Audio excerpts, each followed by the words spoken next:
শুভ দুপুর বন্ধুরা, কেমন আছেন সবাই? তো ভালোই আছেন নিশ্চয়ই, আশা করি।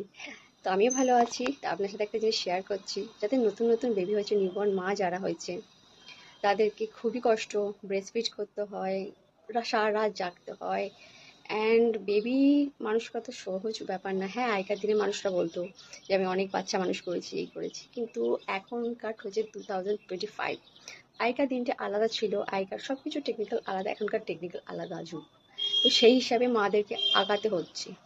এখন দেখুন ইংলিশের বেশি চল চলে এসেছে, তো ইংলিশ মিডিয়ামে বেশি পড়ছে বাচ্চারা। তো সেই হিসাবে ক্যারি করতে হচ্ছে বাচ্চাদেরকে। ব্যাপারটা হচ্ছে সারা রাত জেগে থাকা, তারপর বেবির জ্বর আছে, সর্দি আছে, সব কিছু মানে সব কিছু ক্যারি করতে হবে আপনাকে।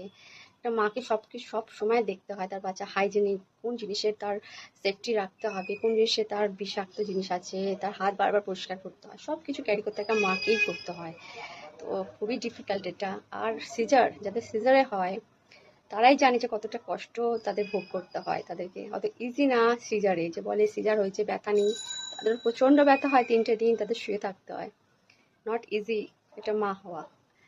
একটা দেখুন, ব্রেস্ট ফিড করতে হয় মাকে, সারা রাত জাগতে হয় মাকে, তার জন্য কি খাবে, কি টয়লেট হবে, কখন তার পটি, সব কিছু মাকেই ক্যারি করতে হয়। হ্যাঁ, বাবারাও করেন, বাবারা বাইরে কাজ করেন, পয়সা উপার্জন করে আনেন, কিন্তু আমি মনে করি যে মেয়েদের ক্ষেত্রে বেশি পরিশ্রম করতে হয়, কারণ রাতের পর রাত জাগতে হয়, ব্রেস্ট ফিড দিতে হয় তাদেরকে।